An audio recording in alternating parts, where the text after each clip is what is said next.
All right, so welcome back to Project Move. Dr. Josh Weidman here with Matt Charmarkey. We are here to talk about CrossFit 2.0 and how we might look at CrossFit a little bit differently, and how there's some things that were really good that we think are important to maintain, but at the same time, there's maybe some training differences that we could do a little bit better with. Yeah. Let us know your thoughts.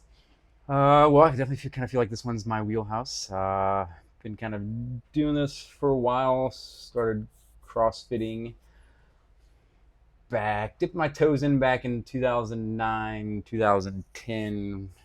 Yeah, kind of fully invested in 2011. And remind me, when did CrossFit really kind of not necessarily become mainstream, but like when was it? Kind of like 2009 was kind Okay, so you were pretty much right in the ground floor. well, I mean, I think like 2007. I mean, it was kind of like the first games, Okay, and it really didn't start getting popular until I guess 2000, right when Rich Froning kind of came along. got it. So he was kind of the main star that kind of made it a little bit more popular. Yeah, I think pretty much when it started moving, when it moved away from the ranch to LA Coliseum. That's when it started becoming more mainstream, Yeah. and yeah, kind of CrossFit kind of blew up from there, and we really kind of started to see, I guess maybe a little bit more. This is where we started to kind of see a change as far as programming uh, throughout CrossFit as a whole. I think kind of the way CrossFit started out was it was really just kind of like you had a workout of the day. Hmm. You had like anything from like a 3K run to like a 5x5 set of back squat, and that was kind of your workout. It was just it was constantly varied.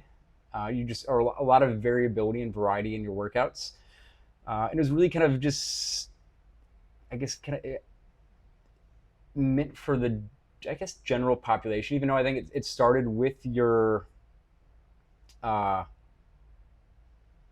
There was definitely some like but yeah, military and military. maybe first responders, firefighters, those types of individuals. Yes, but I think that was just kind of like this higher intensity, and this is kind of where you kind of get into those like more benchmark workouts, like these higher intensity ones.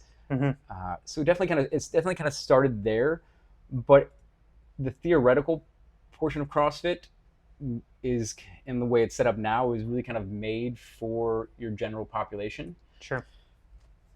And yeah, I think once the games hit, then we really kind of started seeing more that sports side of CrossFit kind of expand, and we are starting to see a lot more, I guess, volume thrown in to our Hmm. workouts, and we kind of started to see a shift from kind of like more this constantly varied workouts to what seems to be a lot more like strength based, where you have like a strength and gymnastics piece, uh, kind of like your typical like mesocycle, and then you also throw in like kind of like, usually most boxes kind of program with like kind of like a metcon at the end. So you're Right. really kind Right. of jam packing that full hour of class.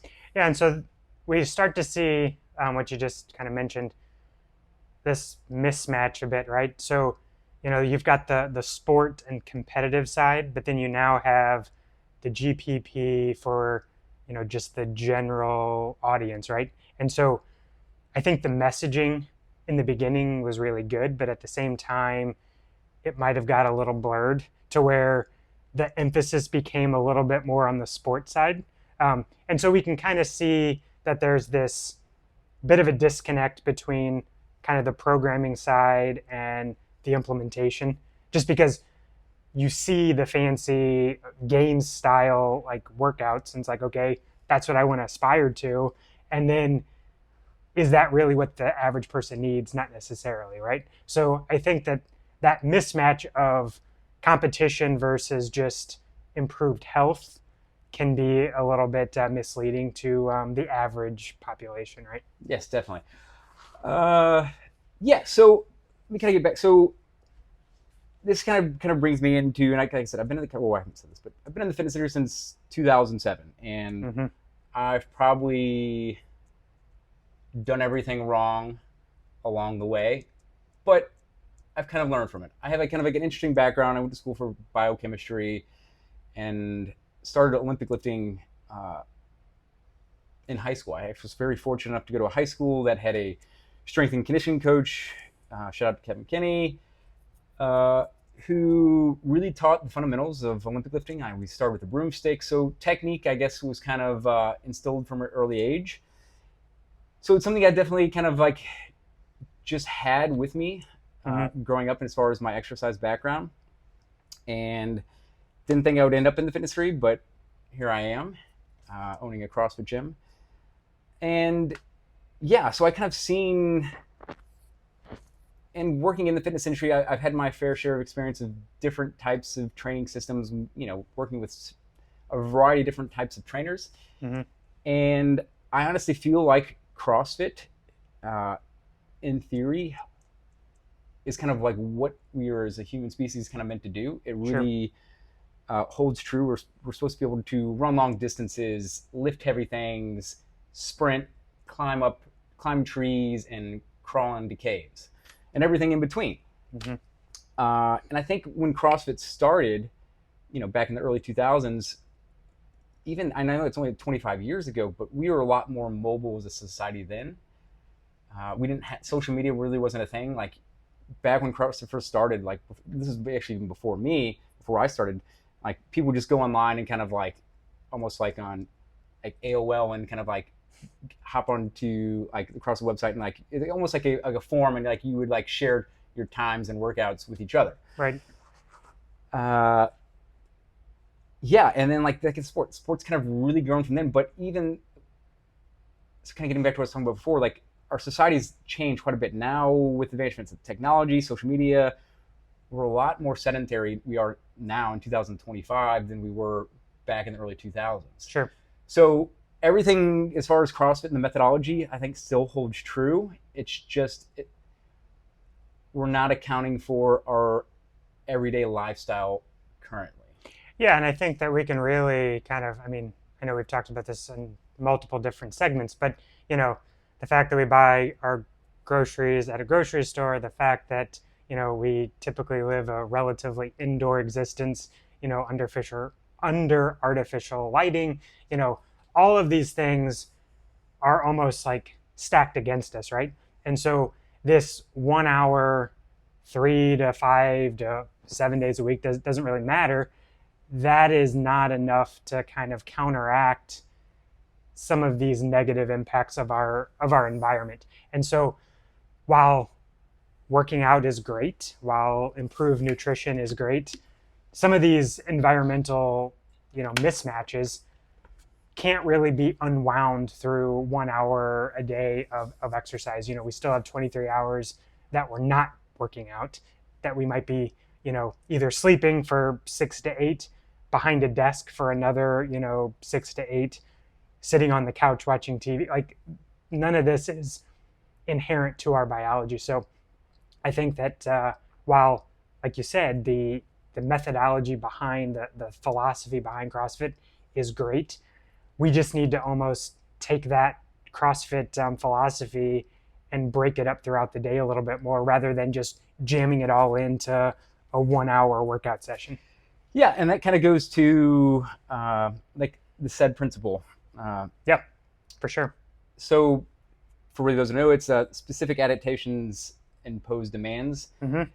And basically just what it means is our body's going to adapt specifically to the demands we put it through. So Absolutely. If we're sitting for, or more sedentary for 22 to 23 hours a day, our body's going to adapt to that. So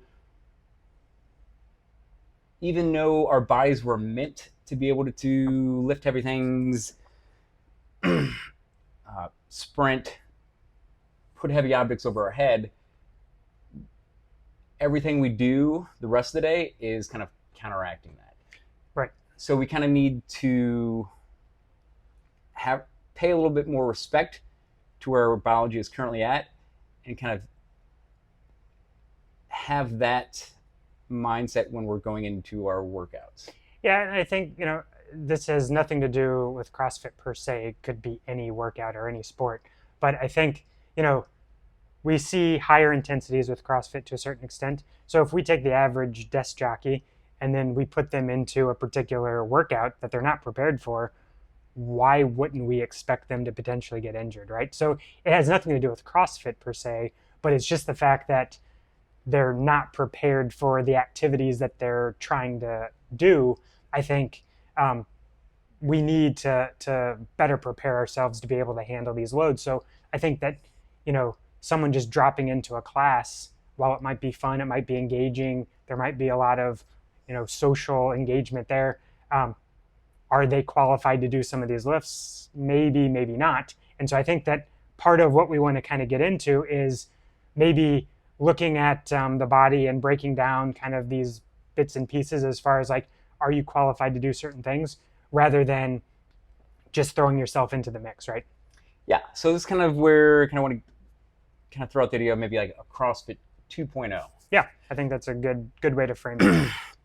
Okay, so kind of like, through my experience, I kind of see it as kind of, you have two different camps. You've kind of got CrossFit for your general population, your GPP, and then you kind of have now more the sport side of CrossFit. Okay. So let's maybe kind of start with your GPP. So this is kind of where, I guess, kind of CrossFit started. Like you had your workout of the day, and like I said, it could vary from like a 5K to like a 5x5 back squat to maybe like a max effort clean and jerk. But your like entire hours kind of working around to getting to that specific stimulus. Quick question before we dive in too deep. So if GPP was the original kind of driver, were they using any particular metric to, because it's like, okay, are we just looking at improved time to finish or completion? Like, were they looking at any particular parameters? So it was, I mean, it is, CrossFit is, they specialize and not specialize. So like being able to be as broad spectrum in our physical fitness as possible. So essentially kind of, for example, like we've got 3 different energy pathways where like if we're in the sport of powerlifting, we're going to be really good in our phosphocreatine system, and our glycolytic and our aerobic pathways are going to suffer because of that. So was there a way to then where we could maybe not specialize so much and focus on one thing to where we can kind of keep all of our ability levels as high as possible? So get back to what you're saying. Yes, there kind of was metrics. I think it was kind of the first fitness system to really kind of put definition to like what fitness is. And what drives adaptation the most is going to be intensity. And intensity, is the way CrossFit defines it, is power, which is the amount of force times distance over time. So how fast we can carry a heavy object over long distances. Right. Yeah. So, and I don't want to derail the conversation, but I wonder if, since we're talking about this GPP versus sport, if the average person didn't identify well with those general metrics, and then that's the reason why the sport became more popular, because the sport side had a little bit more defined ways of creating progress. And so instead of just not specializing on anything and just, oh, well, we ran today and we did, heavy lifting and we did all these things, but how do I know I'm actually making progress? It's like, I'm running a little bit faster, I'm lifting a little bit more weight. But if we flip it to more, sport based, it's a little bit more like lane driven as far as like, powerlifting. So I wonder if people started to see a little bit more definition in those different pathways, and it just naturally kind of shifted in that way. And this is just me speculating. I don't know. I think obviously the growing and the popular sport, but I mean, like any body, it's easy to get caught up in your numbers. So it's like you're seeing your numbers in your bench press or clean and jerk go up, and then also your time decrease. Mm-hmm. So we kind of really get caught up in that. So we get caught up in chasing the reps and chasing the time, and not really like the intended stimulus of what we're trying to cause an adaptation in. Yeah, and I think this is definitely something that we'll get into here in a second. But that kind of goes against, not goes against, but if we're just chasing the reps or the time, we're not necessarily respecting the biology that produces the lift or the movement. And I would say as much. I would say I'm kind of like a CrossFit purist, and if we look at our CrossFit pyramid, at the bottom is nutrition. Then we have your metabolic conditioning. Then we have gymnastics. Then we have weightlifting, and then we have your particular sport. Okay. We've kind of, and like I said, kind of with society, mm-hmm. and I feel like in the CrossFit as a whole, like nutrition has kind of fallen a little bit to the wayside. People are kind of just not I guess looking for more convenient, quicker meals. Yeah, so our metabolism is suffering because of that. And also when we kind of try to get, as we see the sport of CrossFit kind of grow, we kind of get, like we talked about, get caught up in chasing these numbers. So instead of kind of going up that pyramid, we're kind of now skipping over that gymnastics, which gymnastics is really kind of being able to control your body in space mm-hmm. before we get to the weightlifting, which is then controlling external load. Sure, so we're kind of skipping steps along the way, and I think we need to put a little bit more emphasis on those foundational levels. Mm-hmm. And that's kind of where this 2.0 kind of comes into play. It's now back when CrossFit first started, we didn't have nearly as much understanding of tissue and biomechanics. At least it wasn't as mainstream as we do now. So knowing what we know now, how can we just take what CrossFit gave us and improve upon it? Mm-hmm. And that's going to be like having this understanding of the way our body works and our tissue limitations, and knowing that in order to be able to snatch or overhead squat, we have certain prerequisites that our body has to be able to do in order to be able to support that load. Yeah, and so just to kind of like reiterate, so you can be in competitive mode, and just because you're able to lift a lot of weight or run really fast doesn't necessarily mean you're healthy. So we see marathon runners that still have heart attacks. We see, weightlifters that still potentially have diabetes. Like, there's still problems. So just because people are highly capable and are maxing out their performance doesn't necessarily mean that they're the most healthy. And I think what we're trying to kind of emphasize here is we need to start at a healthier level so that that foundation supports all the performance that we would like to achieve, kind of in whatever aspect we want to focus on. Yeah. So kind of focusing on the basics and really making sure we have a sound gymnastics, being able to control our body in space. So this is kind of where I see like the two different camps. We have got the GPP and we've got the sports side of it. Mm-hmm. We have to pay a little bit more respect to our biology. And with as far as the GPP camp, we don't really have to get quite as in-depth and quite as technical, because when we first start working out, results are easy to come by, because everything essentially we're working out is going to be untrained tissue, so results come fairly quickly. Right. as you've been doing something for our body kind of accommodates and adapts, Mm-hmm. and it gets harder to get results. I don't think anybody's going to deny that. So what we kind of need to do is establish some sort of baseline whenever you're starting working out. And we've talked about this before as far as getting some sort of movement screen. I think anybody who honestly does any sort of exercise program, but CrossFit specifically, because there's so much technicality and range of motion that's needed, and we live in a world that is not favorable to keeping those ranges of motion. Right. Yeah. If you don't use it, you lose it. Right. Very much so. We need to at least have some sort of understanding of where we're at, where we're safe to train. Because if you can't actively move into a range of motion, you can't really train it. So if I can't stand and raise my arm overhead into 180 degrees of shoulder flexion, right,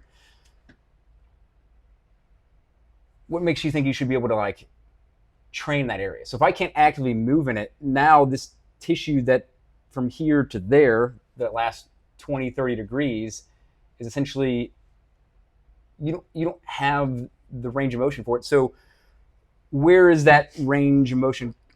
What's lacking in that range of motion? Well, it can be several different things. It could be probably most commonly is going to be our workspace. So we don't actually have the joint space to be able to move in certain ranges of motions. Now you can force it, but what ends up happening is you end up kind of rubbing and kind of like creating more inflammation in that joint.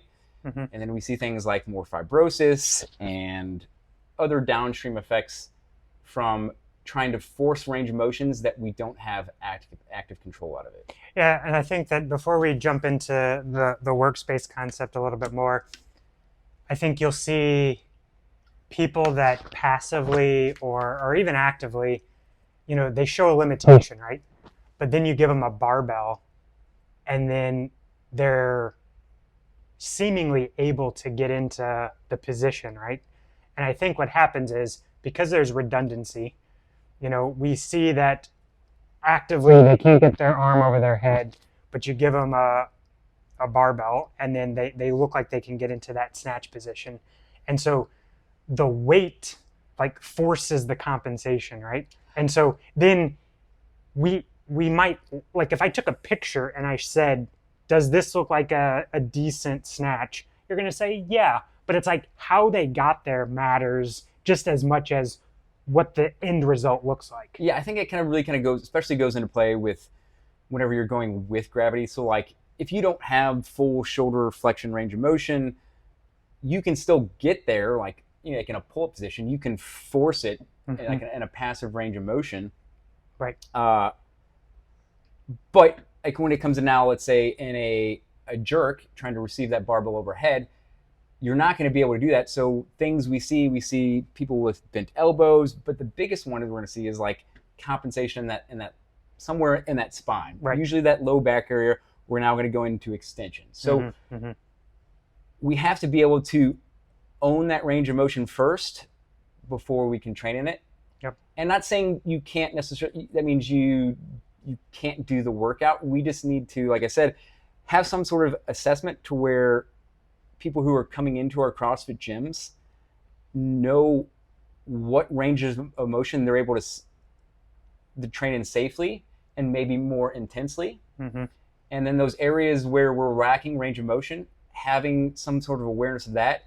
And then not saying like you can't train in it, you're definitely more susceptible to injury, especially the more volume and over time you spend in that position or those compensations, the more likely you are to injure.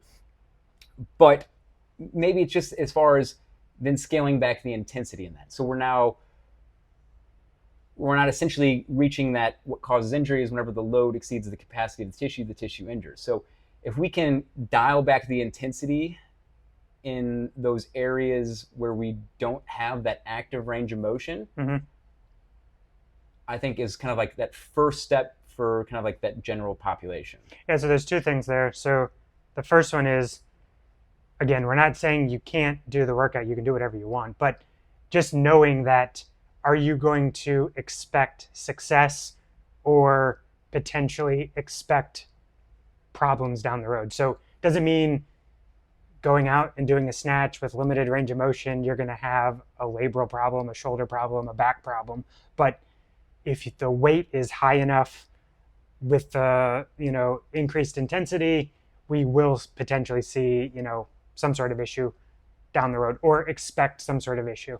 Then the other thing is, it's one of those things that just because you can do it today doesn't mean you're going to be able to sustain it over long periods of time. So just because today was successful doesn't mean tomorrow might have some issues. So it's one of those things. Just be aware if there's limitations, and you're constantly butting up against those limitations. Tissue is going to have limitations at some point, right? Yeah, and I think CrossFit, as like from the HQs, like from the headquarters standpoint, is they've gone through different ownerships, and one thing that they're actually trying to do is put out more education.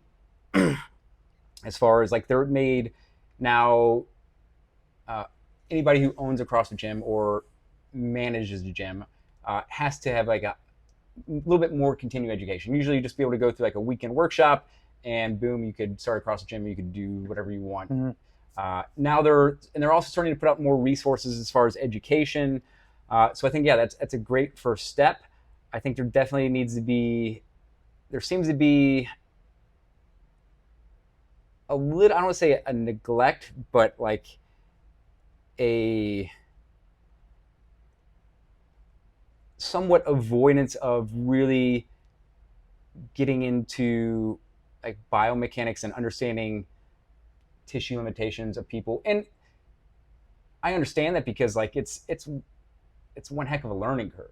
I mean, right. I've been in this, like I said, for forever, and I've always been trying to continue education. And it probably wasn't until I feel like really the past 7 years, 2018, that I really think I really started to kind of understand kind of like this tissue limitations and kind of this ability to have active range of motion and being safe to train in ranges of motion.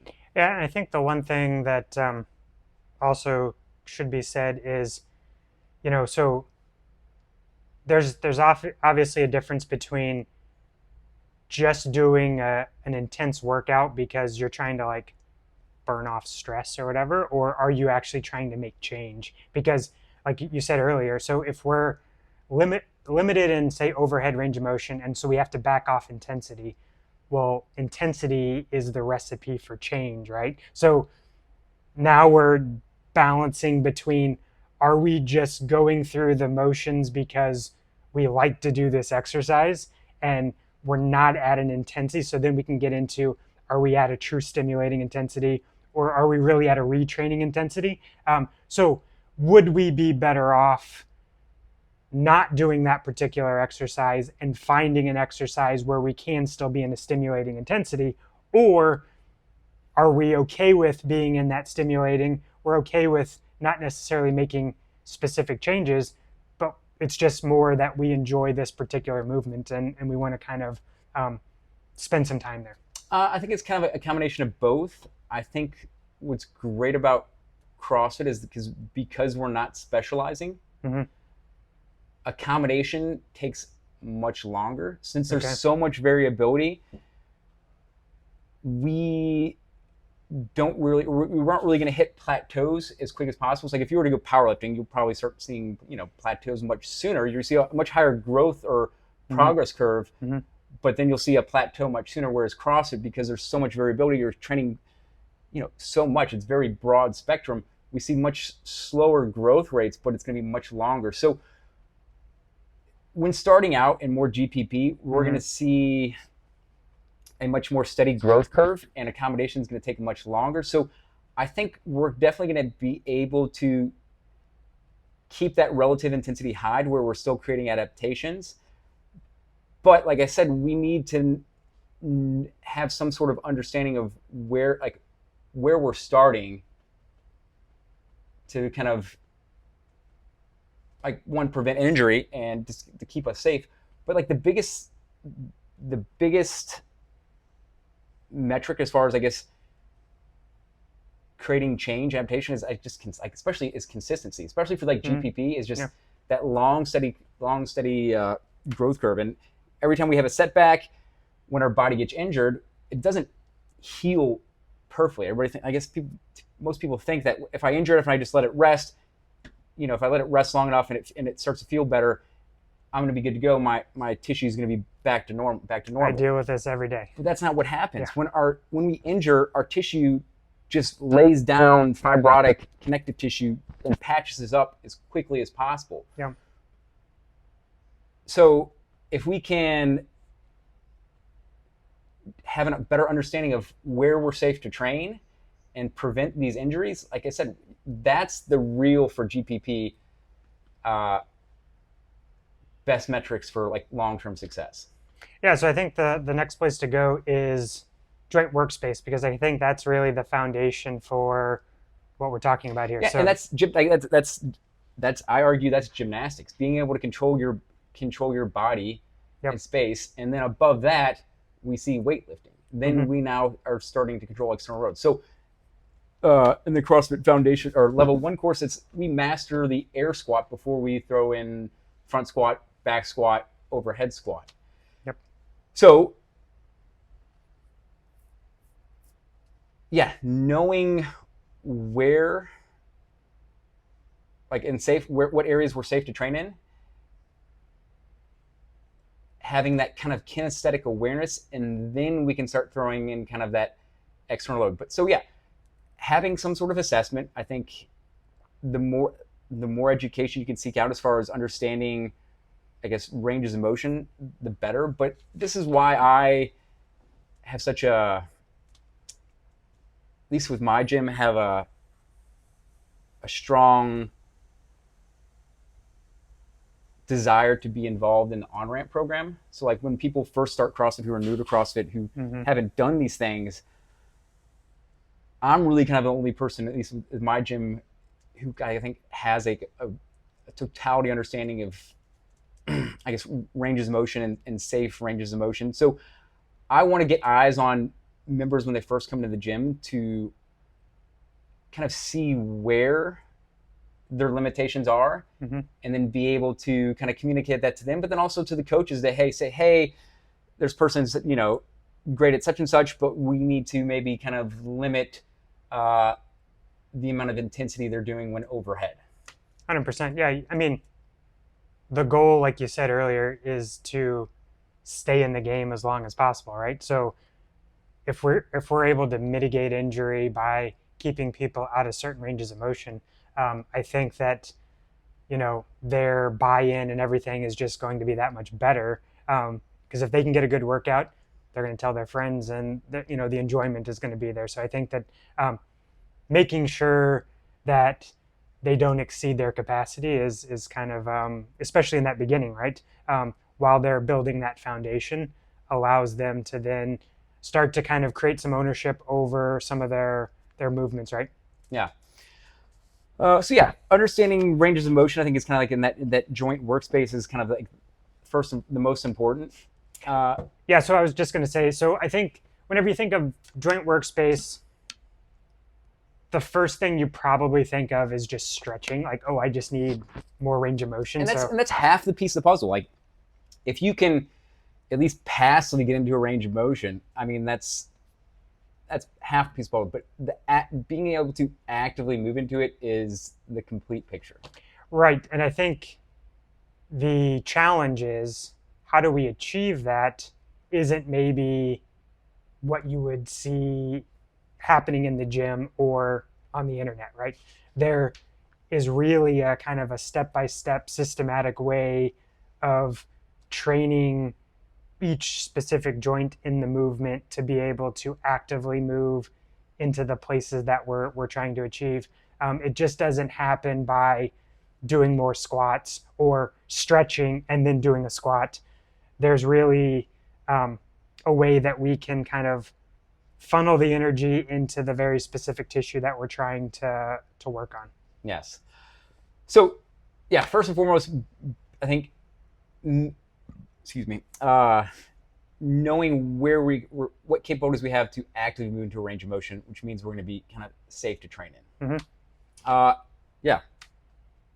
Yeah. I think, and then after that, I think is kind of understanding what we talked about it before is kind of where this injury happens and understanding kind of this this idea of connective tissue. So I like to say is connective tissues is like our chassis Mm-hmm. on a car, and our muscles are the engine. They're what moving. If we have a super 1,000 horsepower engine, but we have a shitty chassis,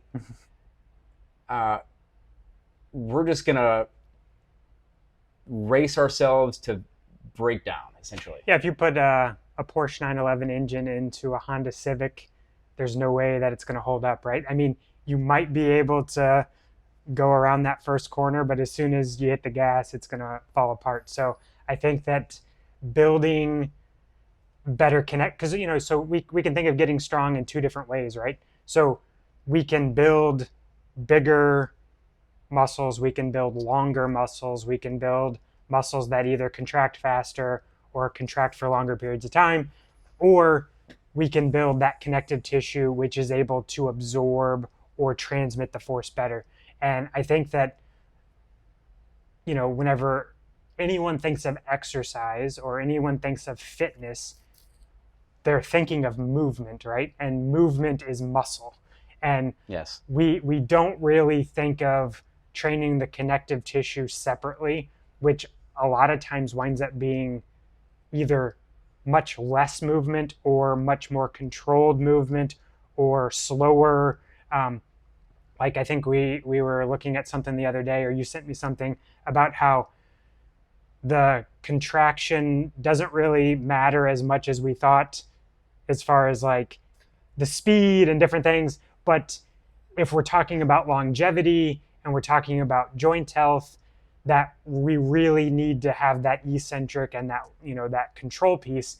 And that's where that connective tissue allows us to support the joint a little bit better. Whereas if all we're doing is focusing on that concentric, we're only really focusing on half of the equation. We're not focusing on that absorption piece.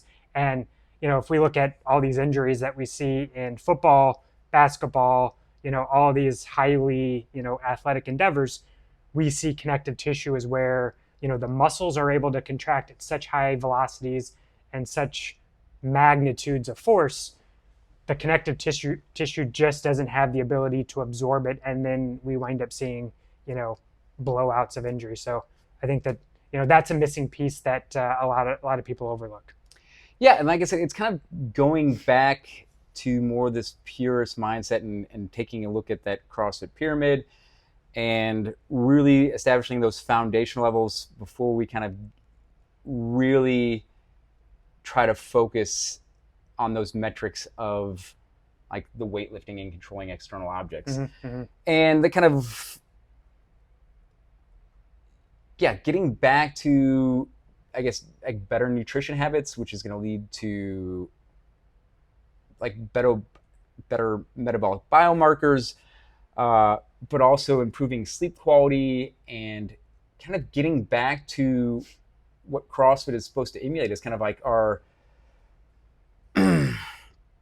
ability level to do what humans are supposed to do and be as broad spectrum as possible. We need to kind of go back to kind of like our roots, and that also is going to include,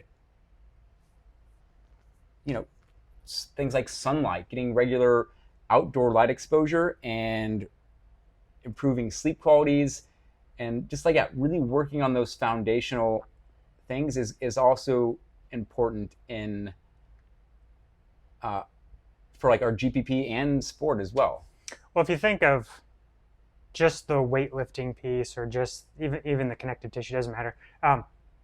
That's just one component. And like what you just said, all of these pieces are important. So if you're in the gym 3-5 days a week, but your sleep is not so great, your nutrition is not so great, you could be putting a lot of good work into improving the biomechanics, improving how you move.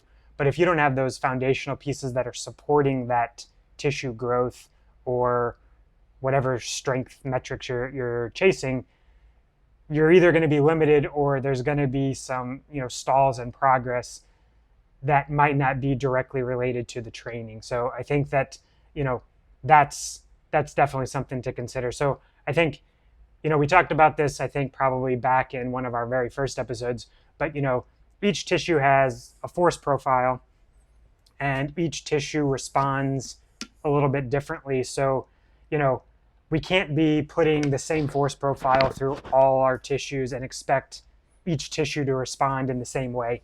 And same goes for if we both do the exact same exercise. So if you say, hey, let's go out and let's do, 5x5s on deadlift, your posterior chain is going to accept the load a little bit differently than mine, just because of different training histories. So I think that considering the fiber type, the tissue we're trying to train, the directionality, like all of these things are components to why someone might make progress and someone might not be making the progress that they're maybe expecting. Yeah. So yeah, kind of getting back to this general population, the GPP side of CrossFit. I think here, and we're going to kind of differentiate here real soon about the GPP versus the sport, is I think counting reps in kind of like our what we call, you and I call our standard model of training, kind of like this classic counting reps and weights. I think it is fine, and I think that's great for your GPP, because we don't need to overly complicate things as long as we're paying respect to our biology and knowing what areas we're safe to train in. I think reps, weights are great metrics. It's when we have been doing CrossFit and now we want to kind of maybe, we've been doing it, we've seen a lot of success, maybe we're now starting to plateau, or we just want to really maybe, hey, maybe I'm really enjoying this. I want to kind of maybe get a little bit more into this competitive side of things. We need to kind of adjust our mindset and the kind of way we look at training. Instead of kind of going off of reps, we kind of need to know what it is that's creating adaptation, and that's time under intensity, or time under tension and intensity. So the reason why we count reps is just it's like an easier version of time under tension, because if we want to increase strength, we're trying to keep the total amount of time under tension under 25 seconds, under 30 seconds for sure. And what kind of, if you break that down to kind of 3 seconds, per rep, we're kind of looking at around, no more than 8 reps max, which is kind of like our classic strength. We're kind of focusing on these shorter, 3 to 6, maybe 8 reps. And that's kind of how we classically have been building strength. Yeah, so we would basically, like, it doesn't matter the weight. It's like, what weight do you need to pick that puts you at a 3-second rep, that 8 reps gives you that type of intensity, right? Because 30 pounds for you might be light, 60 pounds might be, so it doesn't matter what the weight is, because I think that's where maybe the general population, they see someone that's stronger and they're like, oh, well, I need to be lifting. It's like, no, this gives you the right parameters to achieve your goals. So you don't need to be striving. And yes, maybe striving for more is better, but at the same time, it's going to be individualized to the person, right? Yeah. And then so kind of moving into the more sports side. So we've kind of gone through this GPP route and we're counting reps, and you're essentially trying to kind of complete this external movement and maybe working on more technique. But once we've kind of started to plateau and our technique is pretty good, well, how do we keep making progress? And that's just bringing more intentionality. So knowing what makes up a snatch and what makes up a clean and jerk, or what's going to improve our ring muscle ups, how do we train our biology? It's going to be now maybe focusing more under time under tension in the tissue that makes up that muscle up, Mm-hmm.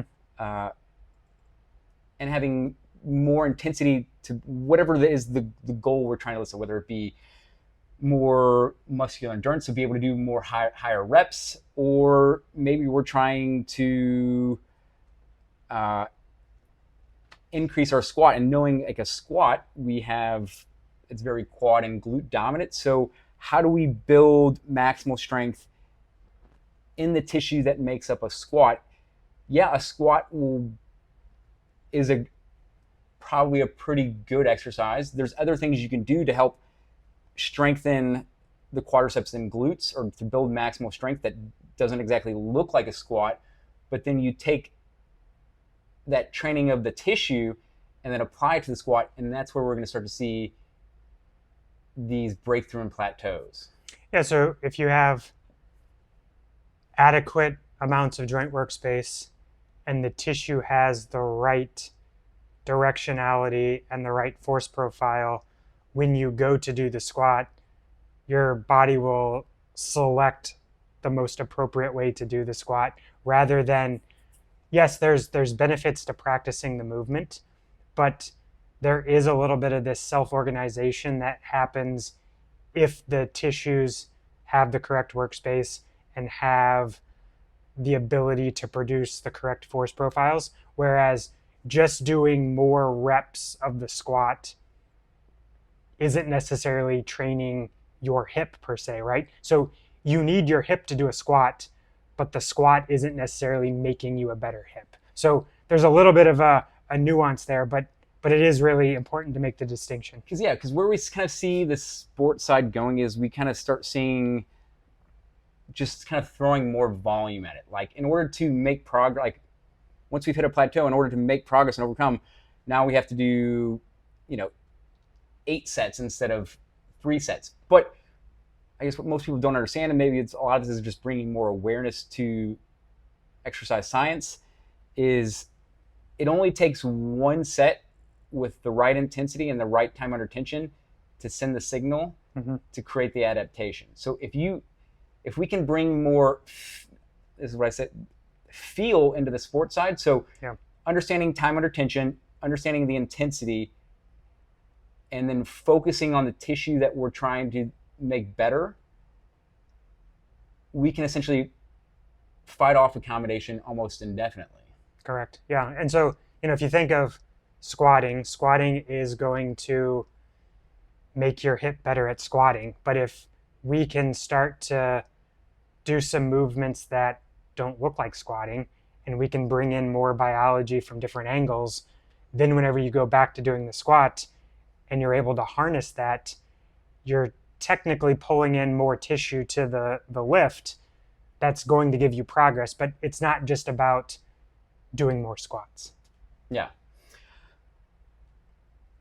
So I think as we get into that sports side, shifting instead of kind of, I know it's hard to kind of get away from these reps, and I think there's definitely still a time and place for it, but putting a little bit more, because if you're plateauing and you've been plateauing for a while, I mean, I would argue, why wouldn't you try something a little different? But here's another thing to consider. So if someone knew why 8 reps was the target, rather than today we're doing 8 reps. So, a lot of times people are just like trying to get finished with it. So it's like, how fast can I do 8 reps? If you switched your mindset and said, I need 24 seconds of time under tension, and it just so happens that 8 reps falls into so I think knowing the why behind the rep scheme may help people not just complete the lift for the sake of completing it, rather than, okay, I'm trying to create this very specific adaptation. So if we're going back to intentionality, it's not about just completing the rep. It's about completing the rep in the right frame of, perspective, if you will. And this is where kind of like that feel concept kind of comes into play. It's knowing, understanding, having more body awareness Oh and yeah. being able to, am I feeling the tension in the right areas, I think is kind of where we need to start kind of shifting. And then you could actually probably still use a rep scheme to a certain extent, Oh yeah. but just as long as you're, instead of trying to complete the rep, focus on having, I guess, an understanding of what we're trying to create the adaptation in, and shift a little bit more. Am I feeling in the right places? Am I just trying to create the left? Because training and competition are two different things. Oh, 100%. Compensation or competition, this is where compensations are allowed. Like, this is where we can just complete the rep. But if the purpose is to get stronger, to get faster, it's not about completing the rep. It's about sending the appropriate signal to create the adaptation to essentially get better and see improvements. Yeah. And this is where focusing on those reps doesn't, at least long term, once we're plateauing, doesn't really quite like work anymore. Right. Yeah. Getting back to like the feel component. So during a class, have you ever asked, like, if they were doing deadlifts, have you ever asked how many people feel their glutes or feel their hamstrings, or how many people feel their back? And like, oh, I'm not supposed to feel my back, or I'm not supposed to like primarily be feeling my back. It's like, okay, they might be completing the lift in a if you were just looking across the room, it'd be like, yeah, it looks halfway decent. But if they said every rep, the back is where they felt the lift rather than their glutes or their hamstrings or, posterior chain in general, it's like, whoa, maybe their idea of what the lift should feel like, just there isn't quite that true body connection that we're talking about. So kind of back to the sports side. So yes, we still need to do all of our lifts. We still need to do different rep schemes to be able to be more proficient at the sport of CrossFit. Because, I mean, when it comes to the sports side of CrossFit, it is essentially completing the rep, but it's how do we, once we've kind of plateaued, how do we essentially make progress? And that's going to be training the tissue and then taking that new tissue and applying it into our snatch, our muscle ups, whatever the external movement is kind of like how we kind of keep those results coming. Yeah, and I think, so getting back to the assessment, getting back to kind of how do we create change, like this whole foundational piece. So, we need to know where we can train and where we need to maybe be improving. And by improving, I mean back to like joint workspace and maybe some of these tissue qualities that we've talked about earlier. And so really diving into that foundation piece allows us to, you can go 100% in this area, but really you probably need to be, backing off in this area.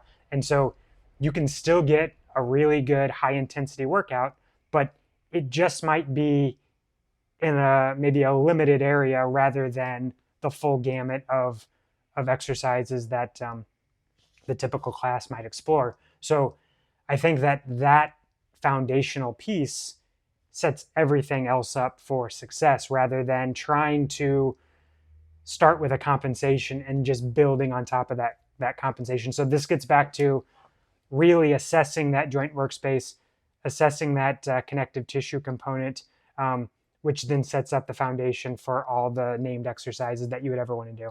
Yeah, and this is not just great for your GPP and people who are starting CrossFit and finding out which areas are safe to train in, but and we've talked about this in podcasts to the nth degree before, even from a performance standpoint, like how do we keep progress coming? It's going after untrained tissue. So if we're plateauing and we're in this more sports side, like knowing if we can increase more joint workspace, we essentially can tap into more surrounding biology that's going to be untrained. So if we open up more range of motion, that also equates to more muscle area Mm-hmm. that we can actually train, which is then force producing that we can put into whatever the external base. So like, let's just take a ring muscle up. Somebody who lacks shoulder extension. If you have poor shoulder extension, you're essentially going to have to, in order to be able to get into that ring catch and that into our catch position, Mm-hmm. and that ring muscle up, we're going to have to put a lot more effort into pulling ourselves up and over the rings to kind of get up and over to then essentially land on our limited range of motion, which is kind of almost pulls us passively into.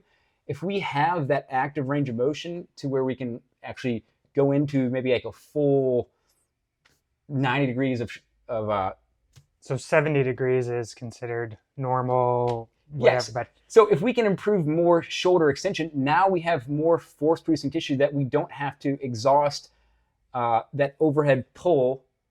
So now we're not going to fatigue out as fast, and now we can essentially use less tissue early on, and having access to more tissue later in that ring muscle up is essentially going to help our performance, because we're not going to fatigue out as much, and we're not going to hit failure. Because if we don't have the ability to, let's say if we have limited shoulder extension, to pull ourselves up and over the rings more than we kind of need to, if we can acquire more force producing, more force absorbing tissue, it's we don't have to exhaust ourselves as early on in that ring muscle up, because we don't have to like overcompensate for the lack of range of motion we don't have later. yeah, so there's a couple of things there. So one would be, this is where the true variability comes into play. So we talk about variety versus variability. People typically confuse the two, but what you're saying is, if someone doesn't have the shoulder extension, they really have limited options on how they can achieve the movement. Correct. And so if you had full range of motion to be able to do the exercise, each rep might not look exactly the same, but you're using a little bit different tissue each rep. And so you're not funneling the same forces through the same tissue every single rep. So whenever you get to the end of the whatever the rep scheme is, you haven't exhausted that one line of tissue. You've pulled in multiple lines of tissue, which allow for that broadening of how much you're pulling in. So that's definitely one thing. The other thing is potential, why the compensation is now leading. I've seen so many people with limited extension. They're doing exactly what you say. Now they have elbow problems because they're now really forcing extra stress through that elbow tissue. That coupled with maybe a lack of some pronation can also lead to some elbow. Or is it anterior shoulder? Because they can't get their arm into the right position. So everything has to like dump forward. And now we start to see maybe some bicep tendinosis or some of those things. So while they're still able to do it, they're still able to complete the time, doesn't matter. They're now setting themselves up for potential injuries down the road. Yeah, so even from the sports side of it, giving ourselves more biology is also going to equate to more performance gains. And we just have to be more intentional in understanding, and maybe this is where more movement screens kind of fit into CrossFit. Mm-hmm. It's like, how do we make Tia Claire Toomey better? She's the GOAT for a reason, but like understanding what tissue limitations she has, because you can essentially make anybody better. I mean, if you can figure out, I mean, with Tia, maybe it's only like where can I find a 0.1% improvement? I mean, that's still beneficial, but I feel like most training systems, most people don't really take that into account, and the strategy seems to be just throwing more volume at that. But when you're throwing more volume at that, you're fatiguing out those same lines of tension, And whenever that load exceeds the capacity of the tissue is going to injure. And if you're compensating, if you're throwing more volume at it, you're more likely to compensate. And when you compensate, you're asking a tissue or a joint to do something it wasn't meant to do. So the likelihood of injury is gonna go up. And when injury happens, then you have other consequences. You're gonna have our body, like we mentioned before, our bodies doesn't heal ideally. So now we're gonna have some connective tissue, scar tissue. So giving ourselves more access to more tissue and more room for variability, which holds to CrossFit's methodology, is how we really kind of grow. I think is how we kind of grow this sports side of it. Yeah, and I think the whole volume problem. We've talked about this before, but this goes back to the history of weightlifting and how weightlifting was its own sport, and then now we're using weightlifting to make us better at baseball, or weightlifting to help us with tennis or whatever. And so how does someone that is weightlifting, like, they need more volume because that is their sport, because practice is part of the sport, right? Where all we're trying to do from this non yes, there is a potential sport side of CrossFit. We've talked about that, but at the same time, more volume isn't like you have so many different skills that you have to be able to do. If you devoted too much time to one particular thing, then you don't have time to do some of these other things. So I think we have to be careful on where we allocate our resources and how much volume we put into one particular thing, just because there's so much variety that we really need to be utilizing. It's difficult to throw too much volume into one without exhausting the system, if you will. Yeah. Okay, so kind of want to maybe bow tie this a little bit. So kind of came up with this list as far as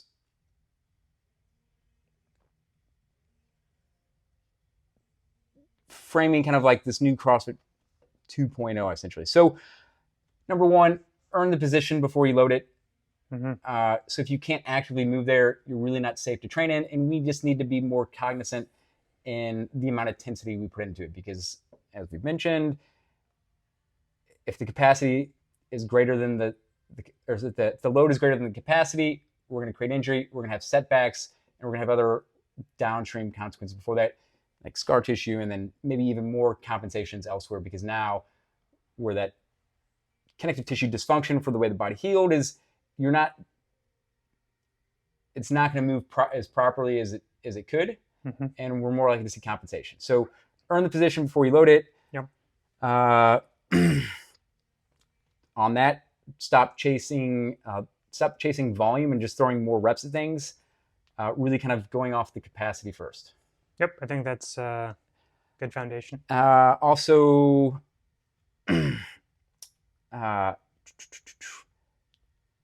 this idea of, yes, GPP, I think we talked about reps is kind of safe and it's a good base, easier metric to go off of. But as we get more into that sport side, really kind of going more based off feel and that time under tension and intensity, and really kind of thinking about that. So adjusting our perspective away from those reps and a little bit more into that feel and how we can funnel energy into the right tissue, which is ultimately allowing us to do whatever movement we're trying to do. Yeah, so basically send the correct signal to the correct tissue that we want to train. Yeah. And then also, don't out-train your biology. I mean, if you sit 23 hours a day, know that your body is going to adapt to sitting 23 hours a day. And just, I think being aware of that is just it will help with like preventing some injury and keep us more on that long-term success without having any sort of setbacks. Also, this idea of training in competition. So training is not competition. Think of training as being it more surgical whereas competition can be a little more messy and where compensations are allowed. But vast majority, more than 90% of our time, should be trying to focus a little bit more on that intentionality and being intentional and deliberate in what we're going after. Yeah, you don't want to get hurt in training, so training will then limit your ability to compete. So we want to be more specific in our training, and then on competition day, we put it all on the line and use the good training that we've prepared with, and whatever happens, happens. But we don't want to train so messy to the point where we're really compromising our ability to have this longevity in something that we want to do. Yeah. Yeah. So kind of some key takeaways. I think it's kind of for everybody, but think of kind of like your mobility work and giving yourself some sort of daily practice is kind of like brushing your teeth. It's a non-negotiable. We need to put our bodies in as much range of motion as possible so that we can come to CrossFit and train as much as we want. We can, part of CrossFit is like the community environment, and it's definitely a box that we're missing a lot in society. So staying consistent is going to help us with all those other downstream effects as far as, those happy chemicals and just keeping our mood and keeping us healthy in that long term. So mobility is definitely a non-negotiable. Think of like brushing your teeth. You can even do some things while you're brushing your teeth. Yeah. Also kind of getting back to these foundations. One thing it's not really talked about, but like sunlight's going to be important. So trying to get outside, get some morning sun is really going to kind of help our circadian rhythm and help with our balancing our natural hormone levels throughout the day. And exercise definitely helps with that, but sun is kind of really what starts everything. Yeah, the interesting thing is, there's this book. It says it starts with food, and it's like, well, maybe not. Really starts with light. How do you grow food? You need the sun to grow food, so it really starts with light. But anyway, you can't out train poor circadian health. You can't out eat poor circadian health. So you can have a chronic circadian disruption, and no matter how much training you do or how much diet you change, that's still going to be there. So your environment is just as important as the training and the fuel. So think of like going back to the car analogy. So imagine you've got a car, it just doesn't quite run right. So the fuel would be, your food. So if the car isn't running right, putting racing fuel into the car isn't going to make it run better. And then revving the engine higher and faster through exercise isn't going to make it run better. So the only way to truly fix the engine is to create better timing through this whole environmental cues. So the long story short is the sunlight really kind of sets your day and sets the timing mechanism, and we can't really out train it or out eat it. So if that's missing, you're always going to be kind of behind the eight ball. A lot of people probably think that's kind of frou-frou, but yeah, it actually really is important. Go back and listen to a prior episode that we have on sunlight. It'll go into a lot more detail. Also, and we're going to actually in these next couple weeks kind of go into kind of more of this engine tuning pieces and kind of talk about more of kind of what we all know about is how do we train the muscles specifically. So having this mindset when going into our workouts, what is the signal we're trying to send? What are we trying to what adaptation are we trying to create instead of just kind of cranking out more reps? So having that mindset of knowing what the stimulus is I'm going after is another piece of the puzzle as far as a takeaway. Yeah, so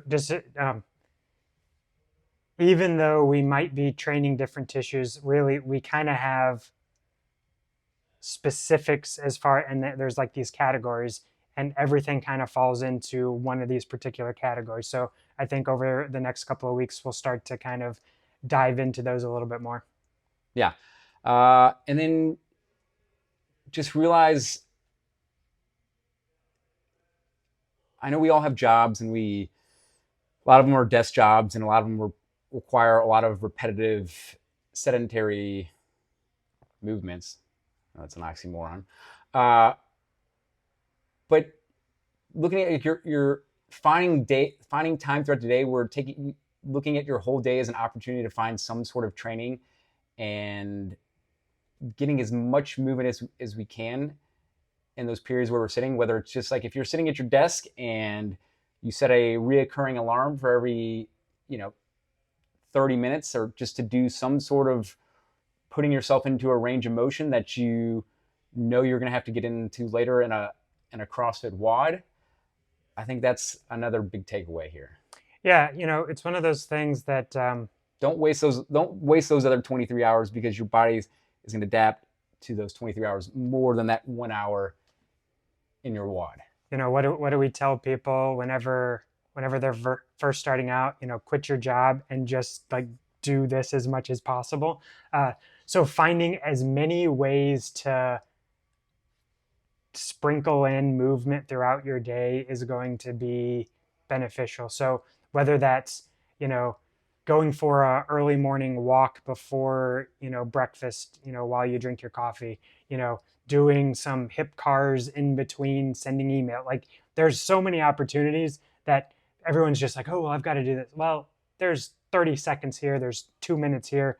You can find time. You just have to reorganize your day a little bit. And once you kind of get into this routine of, like, I don't know how many people have told me, oh man, I feel better. I don't have that 3 o'clock crash that I normally have whenever I'm breaking up the day a little bit more. Whereas if you're, stuck behind your computer for 3-4 hours at a time, that stagnation kind of starts to set in. So any way that you can break up the stagnation is going to be good for you. Yeah, and I think it's kind of finally, I'd like to say, don't just do CrossFit. Try to upgrade it. Having an understanding that our biology allows us to do a snatch, it allows us to do a pull-up, it allows us to do our Fran, and these other mouth noises of exercises. It's the biology which lets us do that. So being a little bit more aware of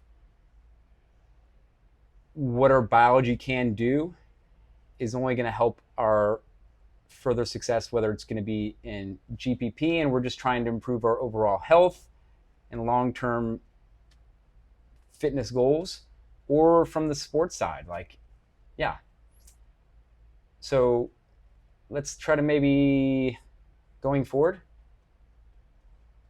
start kind of shifting our mindset and just watch the progress continue.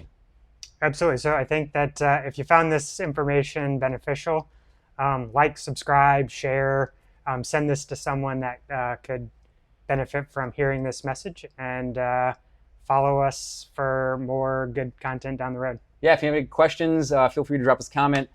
We're always happy to help. Absolutely. We'll see you again on the next one. All right, take care, everybody.